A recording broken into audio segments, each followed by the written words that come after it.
मतध्यायेत् कपिश्रेष्ठं चतुरावरणान्वितं वामभागां सितां पत्नीं सूर्यपुत्रीं सुवर्चलां पश्यन्तं स्निग्धया दृष्टास्तवक्त्रमुकाम्बुजं चित्रचामरसंरिक्तं विरसाज्येषसेवितं मुक्ताहारगणोपेतं रत्नकुण्डलभूषितं दैवीभूषितग्रीवं कनकाङ्गदधारिणं नानामणिसमोत्कीर्णा किरीटोज्ज्वलशेखरं मेघलाधामसंवीतं मणिनूपुरशोभितं पद्मासने समासीनं పీతాంబరసమన్వితం తుభ్యం దాస్యామి హనుమద్దేవ ప్రణతోస్మిం పదాంబుజే.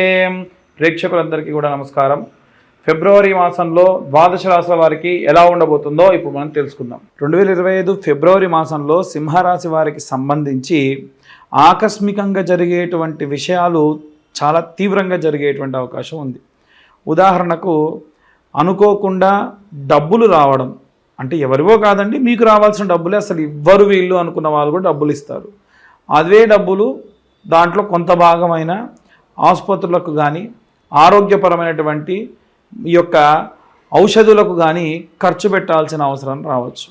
లేదా ఏదైనా సరే శారీరక బాధ ఉండి ఫిజియోథెరపీకి సంబంధించి ఖర్చులు పెట్టే అవకాశం ఉంది. ఇవి డైరెక్ట్గా మీకు కాకపోయినా మీరు కుటుంబ యజమానైతే మీ కుటుంబంలో ఎవరికైనా ఇలాంటి ఇబ్బందులు వస్తే మీరు దానికి సంబంధించిన పర్యవసానం అనుభవించాలి కదా.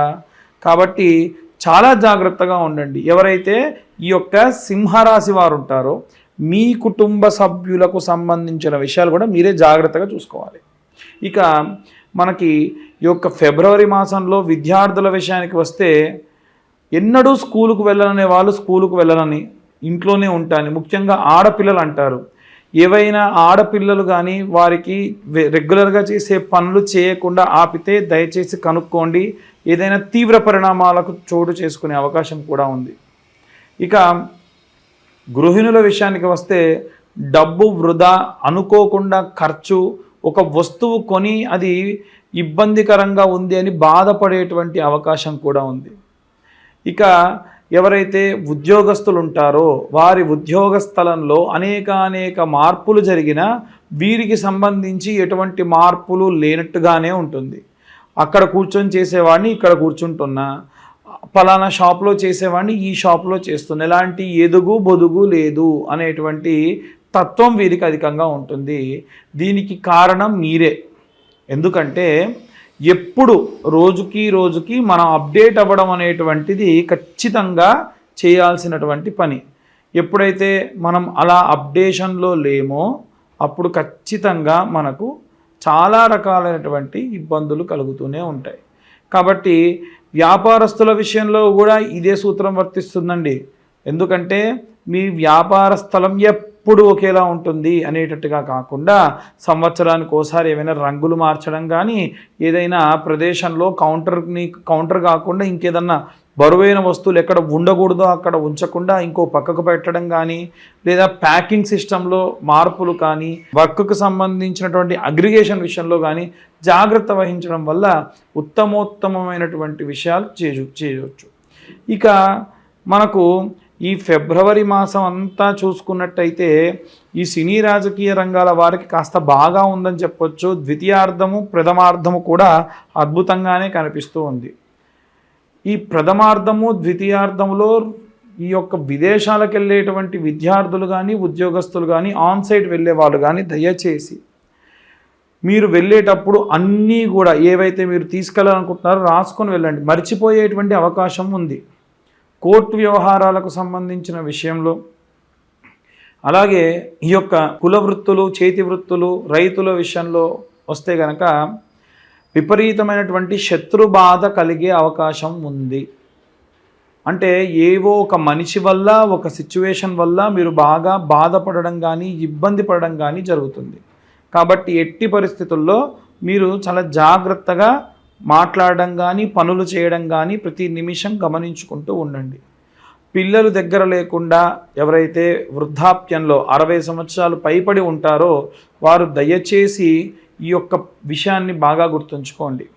ఏమిటి అంటే కింది భాగం, అంటే నడుము నుండి కింది భాగం అంతా కూడా విపరీతమైనటువంటి నొప్పులు, మోకాళ్ళ నొప్పులు కానివ్వండి, కిడ్నీ ప్రాబ్లమ్స్ కానివ్వండి, యూత్రస్ ప్రాబ్లం కానివ్వండి, అన్ని ప్రాబ్లమ్స్ లేవండి, చాలా ప్రశాంతంగా ఉన్నాయి అనుకున్న సమయంలో కాళ్ళకి ఏదైనా తగిలి బ్లీడింగ్ అవ్వడమైనా జరుగుతుంది. చాలా చాలా జాగ్రత్తగా ఉండండి. మీరు జాగ్రత్తగా ఉండాలనే మేము చెబుతున్నాం. జాగ్రత్తగా ఉంటే ఇవన్నీ కూడా దాటుకొని ముందుకు వెళ్ళొచ్చు. ఎలా చెబుతున్నారండి ఇవన్నీ? మా డేట్ ఆఫ్ బర్త్ టైం లేదుగా అంటే గోచార రీత్యా చెప్పేటువంటి విషయములు మాత్రమే. నిజంగా మీ పూర్తి జాతకం తెలుసుకోవాలి అంటే మీ date of birth, time, place మాకు పంపించండి. డీటెయిల్డ్గా మీ జాతకం విశ్లేషణతో 60 నుంచి 70 పేజీల్లో చెప్పడం జరుగుతుంది. అలాగే ఈ 2025వ సంవత్సరంలో 2025 రూపాయలు మాత్రమే ఛార్జ్ చేసి పూర్తిగా మీ జాతకం మీకు చెప్పడం జరుగుతుంది. ఇక అన్ని వర్గాలకు సంబంధించి అంటే విద్యార్థులు, గృహిణులు, సినీ రాజకీయ రంగాల వారందరూ కూడా ఎలాంటి జాగ్రత్తలు తీసుకోవాలి, ఎలాంటి మంత్ర పఠనం చేయాలి, ఎలాంటి రెమెడీస్ పాటించాలనే విషయాన్ని ఇప్పుడు మనం తెలుసుకుందాం. జనవరి 24 నుండి ప్రారంభమై ఫిబ్రవరి 24 వరకు కూడా కుజుడు సంచరిస్తూ మిథున రాశి గుండా ఆ తర్వాతకి ఏప్రిల్ వరకు కూడా ప్రయాణం చేస్తూ ఉంటారు.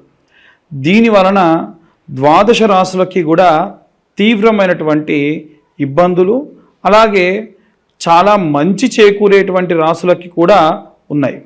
అయితే అన్ని విభాగాల్లో ఉన్నటువంటి వాళ్ళు, విద్యార్థులు, గృహిణులు, ఉద్యోగస్తులు, సినీ రాజకీయ రంగాల వాళ్ళు, అలాగే రైతులు, చేతి వృత్తులు చేసుకునేటువంటి వాళ్ళు, కుల వృత్తులు చేసుకునేటువంటి వాళ్ళు, పాపం తల్లిదండ్రుల నుంచి దూరంగా నివసిస్తూ ఒంటరిగా నివసిస్తున్న వృద్ధులు, అలాగే విదేశాలకు ప్రయాణం చేయాలనుకునేటువంటి వాళ్ళు, అలాగే ఎవరైతే కోర్టు వ్యవహారాల్లో తీవ్రంగా ఇబ్బంది పడుతూ ఉన్నటువంటి వాళ్ళు, వీళ్ళందరి గురించి కూడా మనం కొన్ని రెమెడీస్ చెప్పుకుందాం. విద్యార్థుల విషయానికి వస్తే నీలా సరస్వతి స్తోత్రం అంటుందండి. ఈ నీలా సరస్వతి స్తోత్రము రోజుకు ఒక్కసారైనా సరే చదువుకోవడం చాలా చాలా శక్తినిస్తుంది. అయితే సరస్వతి యంత్రము అని ఉంటుంది. ఆ యంత్రం మీరు మామూలుగా గూగుల్లో చూసినా సరే దొరుకుతుంది. ఆ యంత్రంలో నెంబర్స్ ఉంటాయి. ప్రతిరోజు పిల్లలకు కొత్త నోట్బుక్ పెట్టేసి ఆ యంత్రాన్ని రోజు వాళ్ళతో గీయించి వాటిపైన రాయించి మధ్యలో కొంచెం అంత కుంకుమ పెట్టి ఇలా రాయండి. ఆ కుంకుమ రోజంతా ఉండాలని కూడా ఏం లేదు. ఇలా చేయడం వల్ల కూడా సంపూర్ణమైనటువంటి వాగ్దేవి కృపా కటాక్షాలు పిల్లల యందు ఉంటాయి. అలాగే గృహిణుల విషయానికి వస్తే ఫిబ్రవరి మాసంలో గుప్త నవరాత్రుల్లో భాగంగా శ్యామలాదేవి నవరాత్రులు జరుగుతాయి. కాబట్టి అమ్మవారి యొక్క నవరాత్రులు అప్పటికే ప్రారంభమై ఉంటాయండి. మరి ఎలా అనే వాళ్ళు కూడా ఉన్నారు. కాబట్టి ఈ నవరాత్రుల్లో కనీసం 9 సార్లు గౌరమ్మను తయారు చేసుకొని మీ ఇంట ఒక మంచి ప్లేట్ చూసుకొని దాంట్లో గౌరమ్మను పెట్టేసి, తమలపాకు లాంటిది పెట్టొచ్చు కానీ వాడిపోతుంది, వడలిపోతుందండి అనేటువంటిది చెబుతున్నారు. కాబట్టి ఒక మంచి ప్లేట్ చూసుకొని దానిపైన అమ్మవారిని గౌరమ్మగా మీ వీలును బట్టి చేసుకొని, మనకు అమ్మవారు ఎలాంటి వర్ణంలో ఉంటారు అనంటే మరకత వర్ణము అని అంటారు. కాబట్టి అలాంటి మరకత వర్ణంలో ఉండేటువంటి కుంకుమతోని అమ్మవారికి అర్చన చేయాలి. అది ఎలా చేస్తారండి అనేవాళ్ళు కూడా ఉన్నారు. ఎలా అంటే అమ్మవారికి సంబంధించినటువంటి వర్ణనలో మనకు కుంకుమ దొరుకుతుంది. ఆ కుంకుమే కుబేర కుంకుమ. ఆ కుంకుమతో ఈ నవరాత్రుల్లో నవమ అంటే 9 సార్లు కుంకుమార్చన చేయడం వల్ల సంపూర్ణ శ్యామల కృపా కటాక్షాలు అందుతాయి.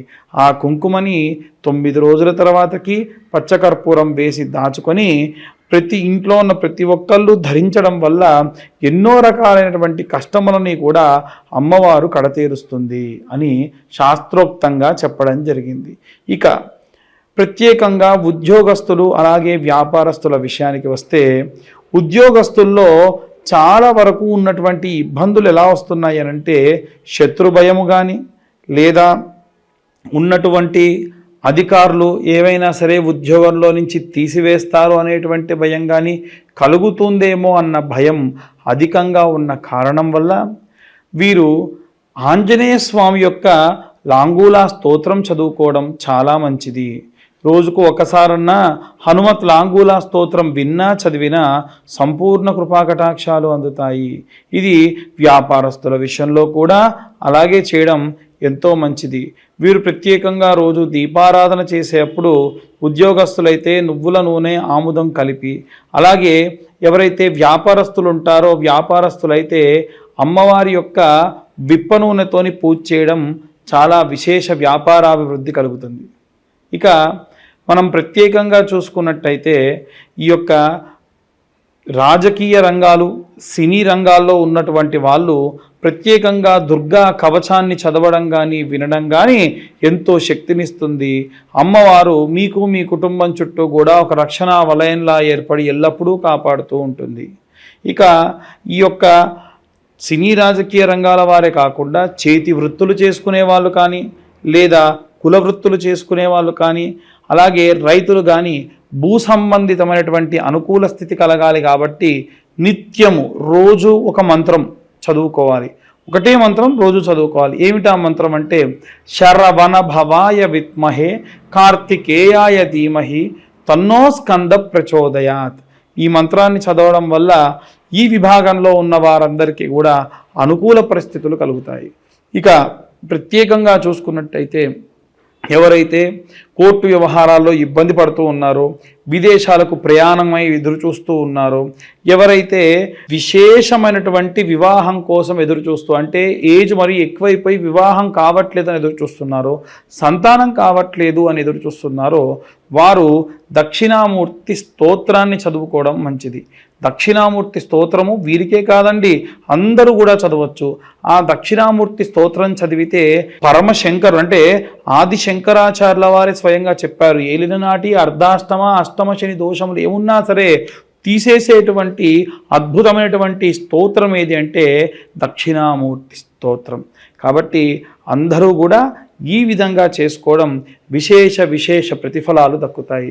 చాలామంది ఇవన్నీ కాదండి మీరు ఎలా చెబుతూ ఉన్నారు జాతకము, మీ జాతకం గురించి పూర్తిగా తెలుసుకోవాలనుకుంటున్నాం, మీరు ఎలా చెప్పగలుగుతున్నారంటే గోచార రీత్యా మాత్రమే మేము మీకు జాతక విశ్లేషణ అనేది, ఇలాంటి రెమెడీస్ అనేవి చెబుతున్నాం.